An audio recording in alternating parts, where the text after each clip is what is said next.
संसार का जीवन निरंतर भागदौड़ और चिंताओं से भरा हुआ है।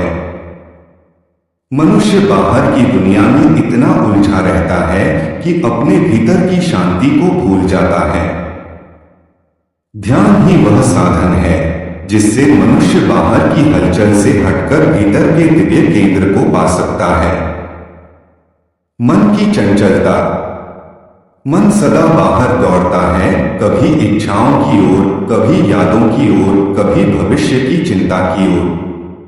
यही बिखराव हमें भीतर के आनंद से दूर करता है। ध्यान हमें यह सिखाता है कि मन को कैसे केंद्रित किया जाए। श्वास का महत्व। ध्यान का पहला कदम है सांस पर ध्यान देना। हर श्वास केवल हवा नहीं है, वह ब्रह्मा का स्पर्श है। जब हम हर श्वास को महसूस करते हैं तो धीरे धीरे मन शांत होता जाता है। यही पहला द्वार है ध्यान की यात्रा का। स्थिरता की ओर। प्रारंभ में विचारों की भीड़ होती है, पर नियमित अभ्यास से मन शांत होने लगता है। जैसे तालाब का पानी थमने पर उसमें आकाश झलकता है, वैसे ही मन स्थिर होने पर आत्मा का प्रकाश झलकता है। आत्मा का केंद्र। जब विचार शांत होते हैं तब भीतर एक सूक्ष्म प्रकाश अनुभव होता है। वही आत्मा का केंद्र है जहां से चेतना और ऊर्जा प्रवाहित होती है। यह अनुभव कराता है कि हम केवल शरीर और मन नहीं हैं, बल्कि अनंत चेतना का अंश हैं। ब्रह्मांड से जुड़ा। जब मनुष्य अपने आत्मिक केंद्र को अनुभव करता है तब उसे यह एहसास होता है कि पूरा ब्रह्मांड उसी के भीतर है। जैसे महासागर की लहरें सागर से अलग नहीं, वैसे ही हम ब्रह्मा से अलग नहीं। यही अनुभव है अहं ब्रह्मास्मि, मैं ही ब्रह्मा हूं। शांति और आनंद। ध्यान के माध्यम से जो जुड़ाव होता है उससे मनुष्य अद्भुत शांति और आनंद का अनुभव करता है। यह आनंद बाहरी वस्तुओं से नहीं बल्कि भीतर से प्रस्फुटित होता है। यही आनंद स्थायी है। जीवन में उपयोग। ध्यान केवल साधना की अवस्था तक सीमित नहीं है।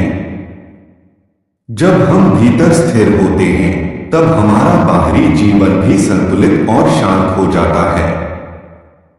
क्रोध, चिंता और तनाव धीरे धीरे कम हो जाते हैं। मनुष्य करुणा, धैर्य और प्रेम से भर जाता है। साधना का संदेश। ध्यान कोई कठिन साधना नहीं बल्कि प्रतिदिन कुछ समय अपने भीतर लौटना है। हर कोई अपने स्तर से इसे कर सकता है, बस निष्ठा और धैर्य चाहिए।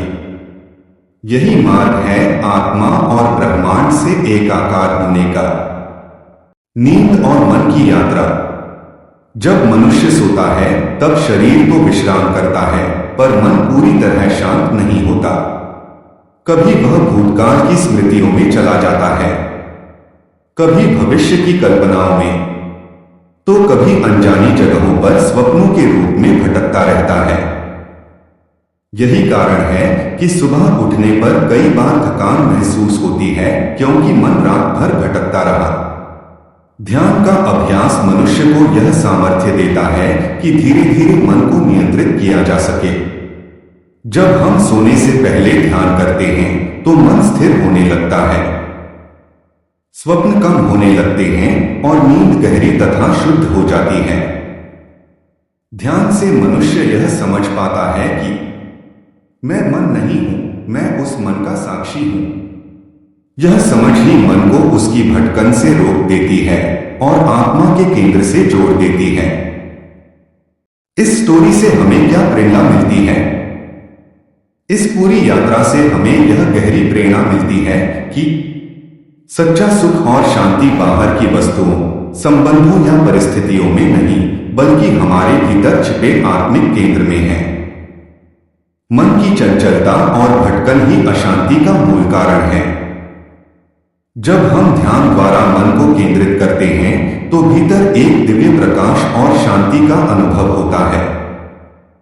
श्वास को साध कर और साक्षी भाव से जीकर हम यह समझ पाते हैं कि हम केवल शरीर या विचार नहीं, बल्कि उस अनंत चेतना के अंश हैं जो पूरे ब्रह्मांड में व्याप्त है। नींद में भी मन भटकता है, पर ध्यान का अभ्यास उसे स्थिर करता है और हमें गहरी शुद्ध विश्राम देता है। ध्यान हमें यह बोध कराता है मैं मन नहीं, मैं उसका साक्षी हूं। यही समझ मनुष्य को आत्मा से और आत्मा को ब्रह्मा से जोड़ती है। जब यह जुड़ाव होता है तब जीवन केवल जीने का साधन नहीं रह जाता, बल्कि एक दिव्य अनुभव बन जाता है। निष्कर्ष, इस स्टोरी से हमें यह गहरी प्रेरणा मिलती है कि मनुष्य का मन जब बाहर की दुनिया में भटकता है तो वह कभी संतुष्ट नहीं हो पाता। इच्छाएं, चिंताएं और स्मृतियां उसे निरंतर अशांत बनाए रखती हैं। लेकिन जैसे ही मनुष्य ध्यान की ओर बढ़ता है, वह भीतर की यात्रा शुरू करता है। श्वास पर ध्यान करते हुए मन धीरे धीरे स्थिर होता है। उस स्थिरता में आत्मा का प्रकाश प्रकट होता है और वहीं से उसे यह अनुभव होता है कि वह केवल शरीर या विचार नहीं है, बल्कि उस अनंत चेतना का अंश है जो पूरे ब्रह्मांड में व्याप्त है। ध्यान हमें यह सिखाता है कि सच्चा सुख और शांति बाहर नहीं, भीतर है। नींद और जागरण में भटकने वाला मन हमारा असली स्वरूप नहीं है। हम उस मन के स्वामी नहीं, बल्कि उसके साक्षी हैं। जब यह साक्षी भाव जागृत होता है, तब जीवन बदल जाता है। मनुष्य करुणा, धैर्य और प्रेम से भर जाता है। तनाव, क्रोध और चिंता स्वतः कम हो जाते हैं। अंत में यही सत्य स्पष्ट होता है कि ध्यान ही वह सेतु है जो हमें संसार की चंचलता से उठाकर आत्मा और ब्रह्मांड की अनंत शांति से जोड़ देता है। पूरा ब्रह्मांड बाहर नहीं, हमारे भीतर ही समाया हुआ है। अंतिम प्रेरणा, ध्यान ही वह सेतु है जो मनुष्य को संसार की चंचलता से उठाकर ब्रह्मांड की अनंत शांति से जोड़ देता है। यही ध्यान हमें आत्मज्ञान कराता है और बताता है कि संपूर्ण ब्रह्मांड बाहर नहीं, बल्कि हमारे भीतर ही समाया हुआ है। इसी प्रकार की और आध्यात्मिक कथाएं सुनने के लिए कृपया हमारे चैनल को लाइक और सब्सक्राइब कीजिए। धन्यवाद। राधे राधे। जय श्री कृष्ण।